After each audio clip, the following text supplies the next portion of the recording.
यह एक ऐसी कहानी है जो समाज में फैली कुरीतियों से पर्दा उठाएगी। एक बहुत ही प्राचीन गांव था जहां लोग पुराने रीति रिवाजों के चलते अपना जीवन व्यतीत करते हैं।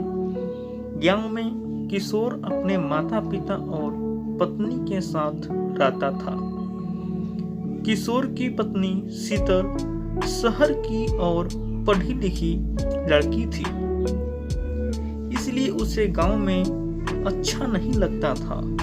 गांव के रीति रिवाजों में ज्यादा दिलचस्पी नहीं थी, फिर भी उसे परंपराओं के अनुसार गांव के लोगों के सामने सर ढक कर रहना पड़ता था।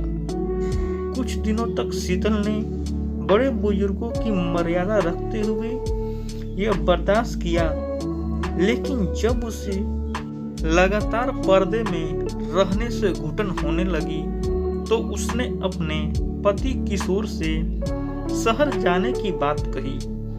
किशोर गांव में ही पला बढ़ा था, इसलिए उसे शहर जाने में कोई रुचि नहीं था। उसका मन शहर में नहीं लगता था। उसने अपने पत्नी को समझाते हुए कहा, यह हमारा पूरा परिवार है और हम इसे छोड़कर नहीं जा सकते। तुम्हें यहाँ रहने में कोई परेशानी है?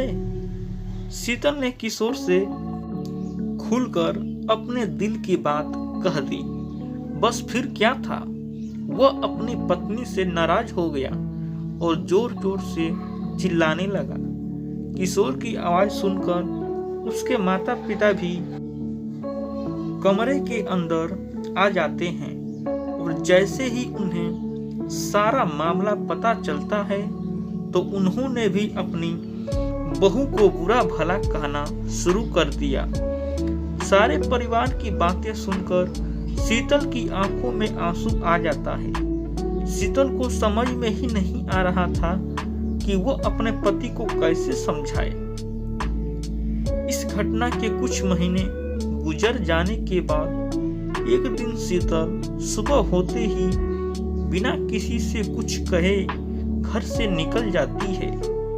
काफी दूर पैदल चलने से उसे थकान महसूस होने लगती है, इसलिए वह एक सुनसान जगह पर जाकर बैठ जाती है।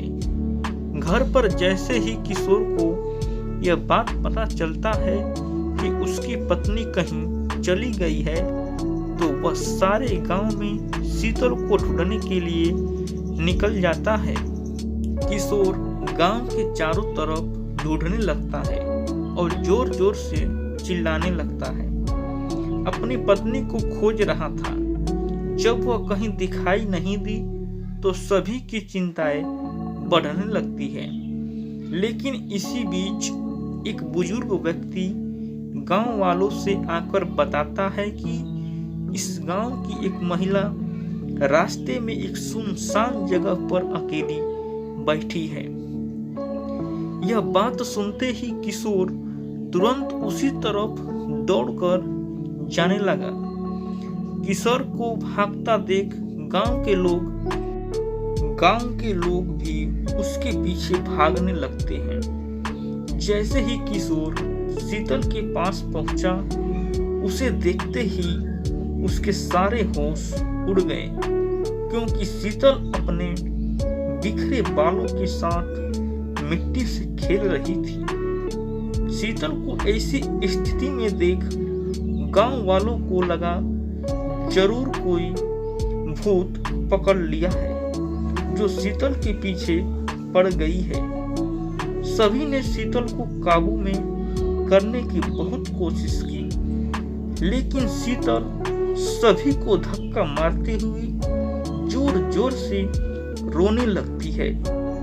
उसके रोने की आवाज किसी पुरुष की तरह लग रही थी। जैसे तैसे करके शीतल को घर लाया गया। गांव के सभी लोगों को शीतल की हरकतें भूतिया गतिविधि की ओर इशारा कर रही थी, इसलिए सभी ने तांत्रिक बुलवाए और किशोर ने अपने कुछ रिश्तेदारों की सलाह से एक जाने माने तांत्रिक को बुलाया। तांत्रिक ने आते ही चारों तरफ एक घेरा बनाकर और खतरे से बचने के लिए सभी को उस घेरे के अंदर रहने को कहा और शीतल के कमरे में अकेले ही चला गया। अंदर पहुंचते ही उसने शीतल को चेतावनी देते हुए कहा, साफ साफ बता दो यह नाटक क्यों कर रही हो, नहीं तो तुम्हें बहुत तकलीफ होगी। शीतल तांत्रिक को देखते ही आक्रामक होने लगी।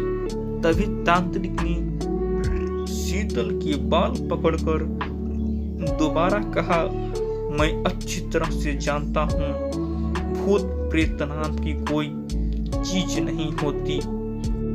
मैं कई वर्षों से इसी तरह लोगों के भ्रम दूर करता आया हूँ। तुम्हारे घर वालों को समझाना मुश्किल है, लेकिन तुम अच्छी तरह से जानती हो कि तुम यह नाटक क्यों कर रही हो। तांत्रिक की बात सुनते ही शीतल की आंखों में आंसू आ गए और उसने रोते हुए कहा, अपना झूठ कबूल कर लिया।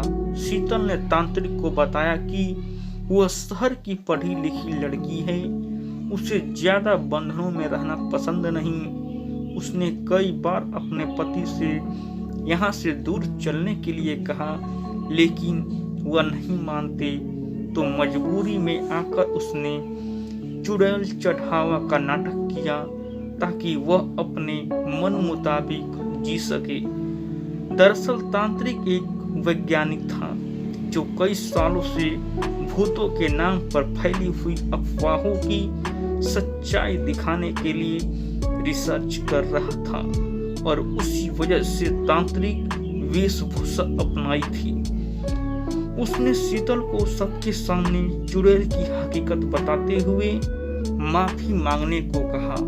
जैसे ही गांव वालों को पता चला कि शीतल अपने परिवार से सामने सिर ढकने से बचने के लिए चुड़ैल का ड्रामा कर रही थी, तो उन्हें आज से पहले गांव में हुई सभी भूतिया घटनाओं पर संदेह होने लगा। तांत्रिक के समझाने पर शीतल के घर वालों ने उसे उसके पति के साथ शहर जाने की इजाजत दे दी।